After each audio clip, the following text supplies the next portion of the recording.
Welcome to Cheater Confessions. Let's get started with today's story. I stepped out for a quick call. The garden lights around Sabrina's parents' place gave the patio a warm, golden glow. We were celebrating our 8th wedding anniversary here this year. Her idea, not mine. She said it would be more intimate, more meaningful than a restaurant, surrounded by family instead of strangers. I didn't argue. Things between us had been rocky for a while, and if she was making an effort, I wasn't going to fight her on it. The call came from my project manager. Nothing urgent, just an update on a supplier issue. I stepped down into the side yard. As I turned, my eye caught the kitchen window. The blinds were halfway drawn, but the light inside made it easy to see. Sabrina and Thomas were in there, alone. He was her cousin, close since childhood, maybe too close. He was leaning against the counter, glass in hand. She was close to him. She said something I couldn't hear, and he laughed. She touched his chest lightly with the back of her hand. It could have meant nothing, or it could have meant everything. Moments later, Thomas glanced toward the kitchen doorway, as if checking to make sure no one was coming. She followed his eyes for a second and turned back to him. And then it happened. Not a dramatic, sweeping kiss. Just a moment. She tilted her head slightly. He leaned forward. Their faces met for 2 or 3 seconds, and when they pulled apart, Sabrina touched his wrist and smiled. I blinked, thinking maybe I'd misread it. Maybe I caught something out of context. My grip tightened on the phone, though I didn't say anything. Thomas walked off. Sabrina stayed in the kitchen, fixing her hair, checking her reflection in the oven door. I hung up and stood still. The air didn't feel cool anymore. It felt sharp. When I walked back into the dining room, nothing on my face showed what I'd seen. But inside, something had shifted. And it wasn't going back. Before that night, I thought Sabrina was the best decision I ever made. We met at a university reunion, the kind of event you almost skip but end up glad you didn't. She walked into the room like she belonged there. I remembered her vaguely from our business ethics class. She remembered me better, said I always looked like I was figuring everyone out. We talked for 2 hours straight that night. Not small talk, real conversation. She was sharp, opinionated, and driven. The kind of woman who looked you in the eye and didn't flinch. I liked that. 2 years later, we got married. The first few years were what people would call solid. We worked hard, saved up, and bought a condo. Fought sometimes, sure, but we knew how to move past things. She respected my time. I trusted her. There wasn't drama or suspicion. We didn't need to check each other's phones. We were aligned. She was very close to her family. That was never an issue for me. Sunday dinners with her parents, holiday getaways, group texts with her siblings. It was all part of the package. And Thomas, her cousin, was always the golden one. He was living out of state when we got married, so I didn't see him much in the beginning. But when I did, he seemed all right. Quiet, smart, the artsy type. He played piano, made documentary films, and read poetry. Not my crowd, but harmless. I remember Sabrina saying once, "Thomas understands me in a way no one else ever has." I didn't think much of it then. She said it with pride, like he was her anchor. Someone who'd been there during rough childhood years. I respected that. Looking back, maybe that was the first thread, but I didn't pull it. By year 5, the rhythm between Sabrina and me started to change. At first, it was subtle. She started going to bed earlier, turning away instead of toward me. Our Saturday morning routines, coffee, market runs, errands together, started fading. She had work more often, weekend meetings, and project calls. She'd started consulting for a startup and said it was all hands on deck. I didn't question it, not at first. One night I asked, "You good?" She didn't look up from her laptop. "Yeah, just tired.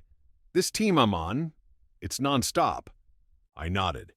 "We should take a weekend off. Just the 2 of us. Somewhere simple. Cabin. No Wi-Fi." She smiled weakly. "Maybe. Let me get through next month first." But next month became the month after that, and eventually I stopped asking. Then Thomas moved back. He'd gotten a documentary gig in our city and rented a loft downtown. Sabrina was thrilled. "He hasn't lived near us since college," she said one night. "It's going to be nice having him around again." I didn't object. Why would I? He was family. She talked about him like a missing puzzle piece had come back. And in the beginning, it was fine. We had dinner at his place. He came to ours. We even watched a few games together. The guy could be decent company when he wasn't quoting obscure philosophers, but I started noticing things. Little moments, like how Sabrina would laugh louder around him, how she'd touch his arm when she talked. Once, I caught them whispering in the kitchen while I was setting the table. When I walked in, they stopped talking fast. I remember looking at both of them. Something funny I missed? Sabrina smiled. Just talking about Mom's birthday gift. Nothing major. Thomas nodded, not really meeting my eyes. It wasn't enough to call out. Not yet. But it left a mark. I'd tell myself I was being paranoid, that it was nothing. But deep down, I knew what normal looked like. And this wasn't it. The night of the anniversary dinner, I kept asking myself why I hadn't said no. The dining room was full of familiar faces. Her parents, her younger sister Maya, and Thomas, of course. Everyone dressed up. On the surface, it looked like the kind of evening people post online with captions like "Blessed." Sabrina was glowing, laughing, pouring wine, leading toasts. You wouldn't guess that a month ago we'd barely spoken for 2 days straight. She kissed my cheek in front of her mom and said, "8 years. Can you believe it?" I smiled, but it felt rehearsed. Halfway through dinner, I got the call. I stepped outside, said I'd take it quickly, and that's when I saw them kissing, clear as day, through the kitchen window in her parents' house, on the night that was supposed to celebrate us. 3 days later, I was still replaying it in my head. I hadn't said a word to Sabrina about what I saw. I needed to be sure, not just of what happened, but of what it meant. The look on her face after that kiss, the ease of it, haunted me. But I knew confronting her without proof would only get me lies. It was a Thursday morning. She was rushing to meet a client, purse over one shoulder, tablet in her hand. I was making coffee when I saw it, her phone, face down on the couch cushion. I picked it up without thinking. Sabrina never went anywhere without her phone. Never. But she was already pulling out of the driveway. I stared at the lock screen. I knew her passcode. Hadn't changed in years. I was in. I didn't have time to search for everything. I went to messages, scrolled through the names. Thomas was near the top. The thread looked clean at first, boring even. A few short texts about dinner plans, family stuff. But I kept scrolling, and then I saw it. A series of voice notes, hidden between short texts. I plugged in my headphones and hit play. Her voice, software different. "I miss waking up next to you. Last night, I haven't stopped thinking about it." Each word sank like a stone. There were texts, too. Some were deleted, others were buried in old backups. I found one that just said, "With him, I feel like I'm acting. With you, I breathe." I forwarded 5 of the voice notes to my own number, saved the thread, put her phone back exactly where I found it. Less than 10 minutes later, I heard the door unlock. Sabrina rushed back in. "Forgot my phone," she said, half laughing as she grabbed it off the couch. "Can't survive without this thing." "Clearly," I said without looking up from my coffee. She didn't notice a thing. Just kissed the top of my head and ran back out the door. That was the moment the fog lifted. It wasn't in my head. It wasn't emotional distance or bad timing or stress. It was a betrayal. Planned, protected, and ongoing. And I was done pretending not to see it. I waited 2 days.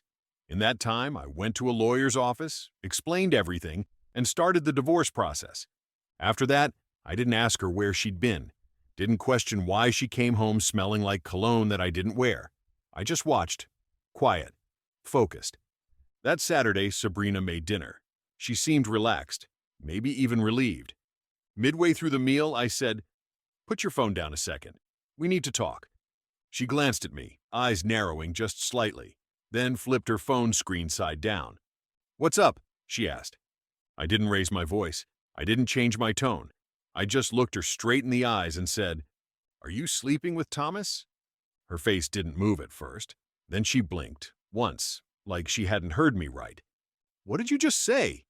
"You heard me." "That's," she laughed, short and sharp. "That's disgusting. He's my cousin." I tilted my head. "Yes, exactly, Sabrina. But I've seen the way you look at him." She stood up suddenly, chair scraping. "Where is this coming from? What kind of sick—" I pulled my phone from my pocket, opened the first voice note, hit play. Her voice filled the room. "I miss waking up next to you." She froze. One hand went to her mouth. I watched her, not with rage, not with pity, just stillness. "Don't," I said. "Don't bother lying. Just stop. I saw you in the kitchen with him at your parents' house, on our anniversary. I saw you kiss him." Her legs gave out. She sat back down slowly, shaking. "I never meant for this to happen," she whispered. "It was complicated. He's always been someone I could talk to. I felt trapped, and it just happened." I didn't react. Then she looked up, panic in her voice. "Please, you can't tell my parents. If this gets out—" I slid the envelope across the table. "Divorce papers." "This isn't about saving your image," I said. "It's about ending what's already dead." She cried, reached for my hand. I stood up and walked away. For the first time in months, I felt clean. That night, I slept on the couch. Didn't close my eyes much, just stared at the ceiling, replaying what I'd seen in the kitchen and the years that led us here. I moved out the next morning, took only what I needed. Some clothes, my laptop, my tools. I left everything else. Sabrina stood by the building entrance while I loaded my car. She didn't say a word. The silence suited me just fine. I drove straight to a small apartment complex on the other side of the city. Signed a 6-month lease that afternoon. The place was bare, 4 walls and no history. That was enough. A week later, I filed the papers formally. No drama, no drawn-out war. I didn't need revenge, just distance. Word must have reached her family quickly. Sabrina's parents called me 3 times. I didn't pick up. A few days after that, her mother sent a long text, said she didn't understand what had happened. I didn't reply either. It wasn't my job to explain what kind of daughter they raised. As for Thomas, I never heard from him, didn't expect to. He's the type who disappears when accountability walks in the room. Sabrina tried, though. She sent a couple of emails, long, emotional, nostalgic. Said she missed me, that what we had was real, even if it got complicated. I didn't respond. She didn't sound confused when she said, "I miss waking up next to you." Weeks passed, then months. People asked questions, of course. Friends, co-workers, and a couple of her cousins. I kept it vague, just said, we weren't the same anymore.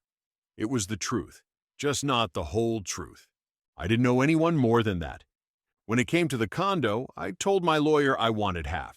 If Sabrina wanted to keep it, she'd have to buy me out. Otherwise, we'd sell it. The divorce was finalized 5 months after I filed. No court battles, no property fights, just a signature on paper, and it was over. I walked out of the courthouse into a bright, cold afternoon, and for the first time in months, the air felt easy to breathe. From mutual friends, I heard pieces of her new life. She was renting a small place near downtown, working more, going out less. None of it surprised me. None of it mattered. I was focused on my own life, not hers. I didn't rush into dating again. I wasn't looking for someone new, and I wasn't interested in filling the space she left. For a while, it was enough to just have quiet. One evening, maybe 2 months after the divorce was final, I found myself driving past her parents' street. As I rolled by, I saw the kitchen window, the same one I looked through that night. For a second, I considered pulling over. I didn't. Some truths don't need to be shouted. They just need to be seen. That window used to show me a family.